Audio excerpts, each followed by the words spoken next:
Hey guys, welcome to mini blogger. আজকে আমরা যাচ্ছি আমাদের বন্ধুর বার্থডেতে, আর সেই জন্য প্রথমে দোকান থেকে এক প্যাকেট বেলুন কিনে নিলাম। আর আমার সাথে যাচ্ছে মিস কনিকা। আর যেতে যেতে রাস্তায় দেখা হয়ে গেল সঞ্জীবের সাথে। সঞ্জীব দোকান থেকে মোমবাতি কিনে নিচ্ছে বার্থডে বয়। তারপর বার্থডে বয়ের বাড়িতে গিয়ে দেখলাম সায়নী বার্থডে বয়ের জন্য খুব সুন্দর একটা কেক বানিয়ে নিয়ে এসেছে। তারপর শুরু হলো বেলুন ফোলানোর পালা। দীপঙ্কর বেলুন ফোলাচ্ছে, সাথে সায়নীও কিন্তু বেলুন ফোলানো শুরু করে দিল।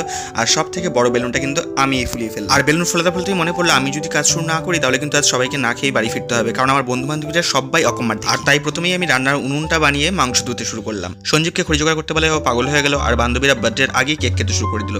ভাবলাম আমি বাদ যাবো কেন, আমিও খাওয়া শুরু। আর এরপরই বার্থডে বয় এসে আগুন লাগিয়ে দিল। আর এরপরই শুরু হয়ে গেল বার্থডে স্পেশাল চিকেন রান্না। যেহেতু ব্লগ করছিলাম তাই চক্ষু লজ্জায় সবাই কিন্তু রান্নায় হাত লাগালো।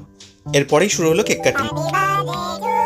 তারপর সবাই মিলে বন্ধুকে কেক আর পায়েস খাইয়ে দিলাম। আর ইনি কেক চুরি করে খেতে গিয়ে ধরা পড়ে গেল। খাদক বান্ধবীরা খিদের জ্বালা সহ্য করতে না পেরে আমাদের কথা না ভেবে খেতে বসে পড়লো। তারপর ওরা বাড়ি চলে গেলে আমাদের আসল বার্থডে পার্টি শুরু হলো। আর থাক, সেটা তোমাদের দেখানো যাবে না।